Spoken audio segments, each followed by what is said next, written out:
Avianca once again. This is a story about Suklal. Get it? Bring it. दारू पी के सुकलाल पागल हो गया सुकलाल पागल हो गया सुकलाल पागल हो गया सुकलाल पागल हो गया पागल हो गया दारू पी के सुकलाल वो पागल हो गया सुकलाल पागल हो गया सुकलाल पागल हो गया सुकलाल पागल हो गया पागल हो गया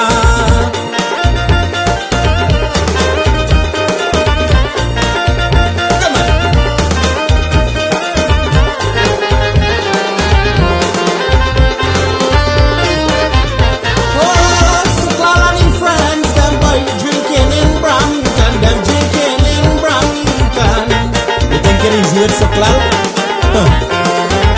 Suklal and his friends, them boy drinking in liberty, them drinking in liberty. Madam waiting home while he's spending all the money, spending all the money. Pagal ho gaya Suklal, pagal ho gaya, pagal ho gaya.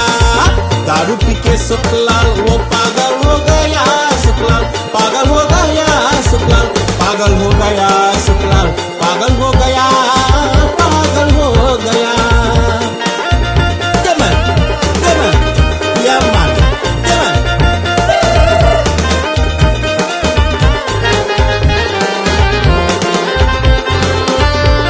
When Suklal ready to eat, boy, he only want meat, he only want meat, boy. You think it easy? Suklal ready to eat, boy, he only want meat, he only want meat. If she cook bora, be ready to beat, be ready to beat, boy. Pagal ho gaya Suklal, pagal ho gaya, pagal ho gaya. Why? दारू पी के Suklal, pagal ho gaya Suklal, pagal ho gaya Suklal, pagal ho gaya Suklal, pagal ho gaya, pagal ho gaya.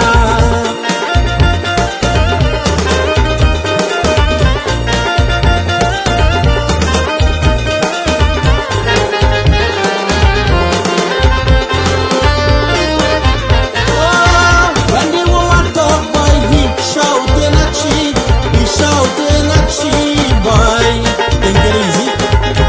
Get this. When the woman talk, boy, he shouting at she, telling she to hush up. You can't talk to me, you can't talk to me. Pagal ho gaya